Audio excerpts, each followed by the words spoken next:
Selamat pagi, salam sehat untuk kita semua. Berjumpa kembali di video pembelajaran mata pelajaran Bahasa Indonesia bersama saya Pak Adi Puranugroho. Nah, apa kabarnya kalian pada hari ini? Semoga senantiasa sehat dan selalu bersemangat dalam mengikuti seluruh kegiatan pembelajaran dari Bapak Ibu guru kalian. Dan Bapak di sini selalu berharap kalian tetap mematuhi protokol kesehatan dari pemerintah agar kondisi kesehatan kalian selalu terjaga. Hindari untuk lebih sering keluar rumah, ya, aktivitas di luar rumah, dan juga jangan lupa untuk selalu mencuci tangan. Baik, di video kali ini Bapak akan melanjutkan materi baru setelah sebelumnya kalian sudah membahas mengenai teks pidato. Kali ini kita akan belajar yaitu sastra. Yang dimana lebih khusus di sini Bapak akan bahas mengenai teks cerpen. Nah, tentunya cerpen sudah kalian pernah dengar sebelumnya ya kata cerpen ini, dan pastinya sudah kalian pernah baca atau bahkan kalian pernah membuatnya secara langsung. Nah, betul sekali, cerpen adalah salah satu karya sastra yang tentunya sesuai dengan namanya, yaitu cerpen, yang merupakan akronim dari cerita pendek. Tentunya karya ini berisi tentang pengisahan seorang tokoh yang dibuat sesingkat mungkin. Nah, untuk lebih jelasnya pengertian cerpen adalah sebagai berikut. Selain sebagai sebuah karya sastra, ya, cerpen biasanya digunakan seseorang untuk menuangkan gagasannya, ide tentang pandangan hidup dia, ya, atau pandangan hidup tentang pengalaman yang selama ini dia rasakan menjadi sebuah cerita yang tentunya nantinya akan sangat menarik, bermanfaat untuk dibaca oleh masyarakat secara umum. Seperti itu. Nah, itu untuk pengertian cerpen secara sederhana. Tentunya untuk karya sastra yang lain juga banyak ya, tidak hanya cerpen saja. Ini untuk perlu kalian pahami, selain cerpen juga ada novel, novelet, atau juga puisi dan juga drama, seperti itu. Nah, untuk lebih khusus lagi di sini, Bapak akan membahas mengenai unsur-unsur yang terkandung di dalam cerita pendek atau teks cerpen. Ada apa saja unsur-unsurnya, ya, nanti Bapak akan jelaskan satu persatu. Namun perlu kalian ketahui maksud dari unsur ini apa, ya. Bapak ibaratkan sebuah rumah, ya. Sebelum kita melihat sebuah bangunan rumah, tentunya rumah ini ada proses dalam pembuatannya, ya, dan tentunya banyak sekali membutuhkan unsur untuk menjadi sebuah bangunan yang utuh, menjadi rumah yang biasa kita lihat. Biasanya yang dibutuhkan dalam rumah itu ada fondasi, ya, kemudian ada tiang, ada jendela, atap, lantai, dan sebagainya. Nah, itu adalah unsur-unsur yang dibutuhkan untuk membangun sebuah rumah. Begitupun juga ketika kita membuat cerpen, kita harus memperhatikan unsur-unsur pembangunnya. Adapun unsur-unsur pembangun dalam cerpen, Bapak membaginya menjadi 5 bagian, ya. Bapak akan terangkan untuk bagian pertama. Bagian pertama yaitu kita kenal dengan tema, ya. Tema ini adalah unsur yang paling penting, yang paling mendasar di dalam sebuah cerita pendek. Mengapa? Karena tanpa adanya tema, cerita tidak akan bisa dibangun dengan baik dan lancar, ya. Tema itu apa? Tema adalah gagasan utama, ya, gagasan pokok yang melandasi dari keseluruhan cerita. Tema ini bisa kita dapatkan dari manapun, ya. Jenis-jenis tema juga sangat banyak sekali. Misalnya tema tentang persahabatan, maka cerita yang kita sampaikan di situ adalah berkaitan tentang persahabatan. Adapun juga tema tentang percintaan, maka pengisahan ceritanya juga akan berkaitan dengan percintaan. Ada juga tema tentang pendidikan, ya, tentang keagamaan, kemudian sosial budaya dan lain sebagainya.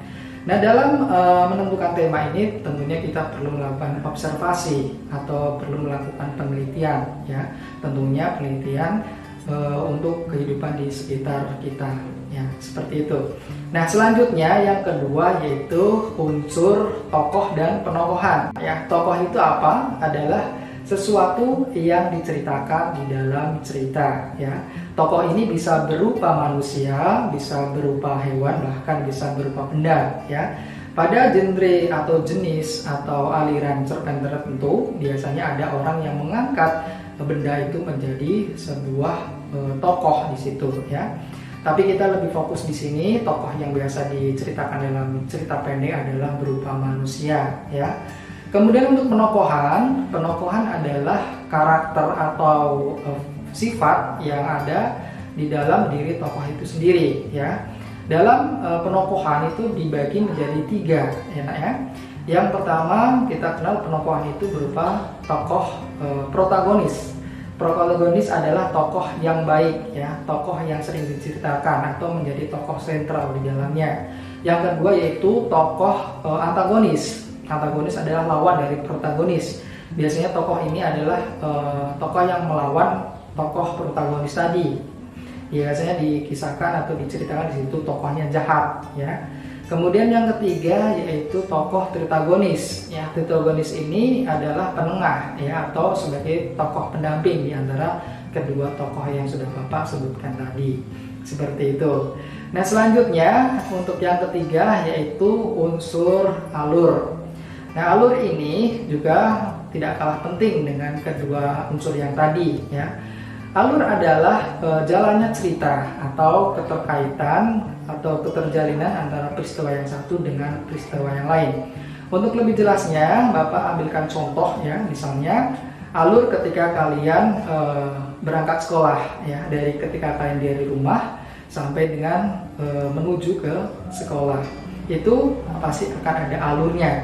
Dimulai dari kalian bangun tidur, kemudian kalian mandi, sarapan, ya, kemudian mempersiapkan buku dan sebagainya sampai akhirnya kalian sampai di sekolah. Itu adalah alur, ya. Adanya keterkaitan antara peristiwa yang satu dengan peristiwa yang lain, dan itu dibuat secara kronologis seperti itu.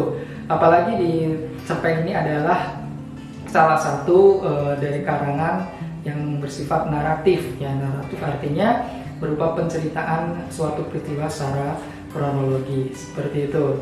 Nah, untuk alur ini juga dibagi menjadi 3, ya, Nak, ya. Alur yang pertama yaitu alur maju. Sesuai namanya, alur ini maju, ya, dari masa kini ke masa depan. Kemudian yang kedua adalah alur mundur. Ini sebaliknya, ya. Kalau yang tadi maju kemudian dari masa kini ke depan, kalau yang alur mundur ini itu berarti mundur ke masa lalu, seperti itu. Nah, yang ketiga adalah alur campuran. Itu artinya keduanya ada di dalam satu cerpen. Nah, selanjutnya unsur yang keempat yaitu adanya latar. Latar itu apa? Latar di sini juga dibagi menjadi setidaknya 4, ya, Nak, ya. Yang pertama, latar berupa latar tempat. Sesuai dengan namanya, latar tempat, ya, artinya tempat di mana peristiwa itu diceritakan, ya, misalnya di sekolah, di perpustakaan, atau di toko, ya, atau di tempat-tempat umum yang lainnya. Itu dinamakan dengan latar tempat. Kemudian yang kedua yaitu latar sosial budaya. Latar sosial budaya ini berkaitan dengan sosial budaya suatu masyarakat. Misalnya latar sosial budaya yang ada di Medan dengan yang di Jawa, ya, di Sumatera dan Jawa itu pasti akan berbeda. Nah, itu letak dari latar sosial budaya. Kemudian latar suasana, ya, ini berkaitan dengan situasi kondisi dalam penceritaan cerpen tersebut. Bisa kondisinya itu menyenangkan, ya, menyeramkan, mencekam, menyedihkan, yaitu semua ada dikategorikan sebagai latar suasana. Kemudian yang terakhir yaitu latar waktu. Latar waktu ini berkaitan dengan waktu, ya, ini bisa berupa pukul, bisa berupa tahun, ya, tahun 2020, 2001, atau juga bisa kondisi hari, misalnya di hari siang, hari mendung, ya, kemudian hari sore, malam, dan lain sebagainya. Nah, itu adalah bagian dari latar. Kemudian yang terakhir, unsur yang terakhir yaitu adanya sudut pandang. Sudut pandang ini adalah bagaimana seorang penulis pengarang menempatkan atau memosisikan dirinya di dalam cerita. Adapun untuk sudut pandang ini juga dibagi menjadi 3, ya. Sudut pandang orang pertama, sudut pandang orang kedua, dan sudut pandang orang ketiga. Nah, sudut pandang orang pertama ini penulis menempatkan dirinya sebagai aku, ya, keakuan dirinya, ya. Bisa juga dengan kata lainnya yaitu daku, saya, bersama saya. Kemudian yang kedua sudut pandang orang kedua, yaitu biasanya penulis menggunakan tokoh di situ untuk kata gantinya yaitu dengan kata kamu atau kau. Selanjutnya, untuk sudut pandang orang ketiga, penulis biasanya menggunakan kata untuk memosisikan dirinya di dalam cerpen, itu menggunakan kata dia, ia, atau juga nama seorang tokoh. Seperti itu. Nah, itulah kelima unsur yang ada di dalam teks cerpen. Tentunya kelimanya ini saling terkait satu sama lain dan saling mendukung satu sama lain. Jadi kelimanya ini wajib hadir di dalam sebuah cerpen. Kalau ada satu saja yang tidak ada, maka cerpen ini pasti akan lemah dan bisa dikatakan cerpen ini buruk untuk dibaca. Seperti itu. Nah, semoga penjelasan yang Bapak tadi jabarkan bisa kalian pahami dengan baik, mulai dari tema, kemudian juga tokoh dan penokohan, kemudian alur, ya, latar, dan yang terakhir sudut pandang bisa kalian pahami dengan jelas, ya, ya. Nah, untuk selanjutnya Bapak akan membahas bagaimana kita mengidentifikasi unsur